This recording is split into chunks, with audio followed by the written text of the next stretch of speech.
Paige Bueckers rises above Dallas chaos and emerges as a 2025 All-Star standout. Despite the Dallas Wings navigating stormy waters with a 5-13 record, Paige Bueckers has proven she's built for the big stage. The young point guard was named a starter for the 2025 WNBA All-Star Game, earning the second highest number of votes among guards, trailing only the headline-making Caitlin Clark.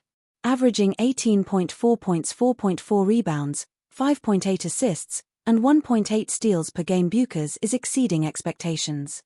Her impact has been both immediate and consistent, even on a team that's still struggling to find its rhythm. While she shines, the rest of the team has been on a roller coaster. In under a week, the Wings welcomed 2 Eurobasket players, waived 2 others, traded veteran Alyssa Smith, and signed Liatu King as an emergency reinforcement. The chaos was evident in Wednesday's practice. Only 6 players were available due to injuries and roster moves. Notably absent were Arike Augunbol and Dijonai Carrington, the team's other backcourt anchors. A mindset forged at UConn. Despite the turmoil, Bueckers hasn't flinched.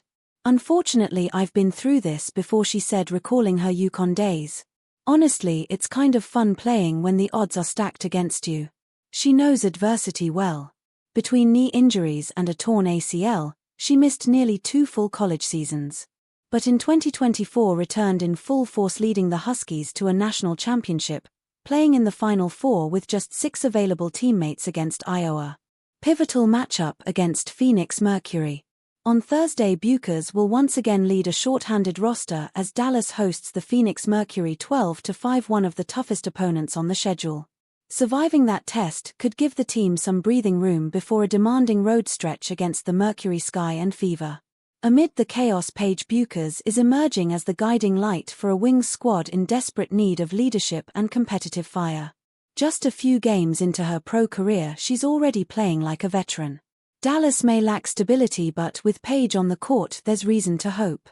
Source: Does Paige Bueckers' lingering knee injury have a solution? Knee injuries are unfortunately quite common in the basketball world. Serious knee injuries occur far too often. As a result, fans were fearfully considering the worst possible scenario when it was announced that Dallas Wings rookie Paige Bueckers was going to miss last Saturday's game against the Washington Mystics due to a knee issue.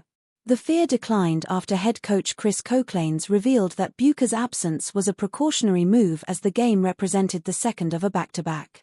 Bueckers admitted on Wednesday after practice that she has dealt with patellar tendinitis since high school. However, the Wings rookie practiced on Wednesday and is expected to be available for Thursday's game. With that being said, Bueckers is used to dealing with knee pain. "I've been dealing with patellar tendinitis since I was in high school," Bueckers told reporters Wednesday. "In a sense, you're managing it at all times.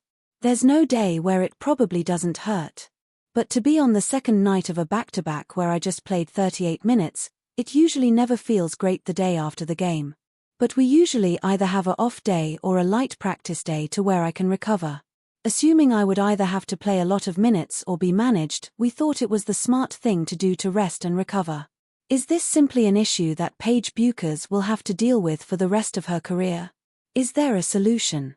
Paige Bueckers' lingering knee injury. Following Wednesday's practice, a trusted source who is a doctor discussed the situation with Clutchpoints and provided potential remedies.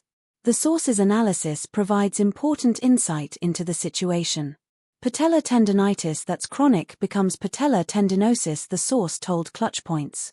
Which means it's more challenging to get rid of because the tendon changes structurally. Usually it's a combination of load management, reduction in time playing the sport, and progressive tendon loading to strengthen it. In addition, there's usually biomechanical issues above and below. There could be ankle stiffness, glute weakness, poor pelvic control, poor abdominal control, etc. that are contributing. In addition, there can be issues on the left side that could be forcing someone to overuse the right side, so making sure the left hip, knee, ankle are doing their job. The source mentioned load management and progressive tendon loading as possible solutions. Load management, as mentioned, is simply playing less games or less minutes in games. Progressive tendon loading is a strategy that slowly increases the weight placed on the tendon during workouts and exercises. The source also noted that injections can help as well. Is there a serious level of concern? After all, Patellar tendinitis is fairly common in athletes. It's a self-limiting injury, meaning that if it ends up hurting too much you'll stop playing in that moment, the source added. It can become chronic, where it just lingers forever unless you address the issues above.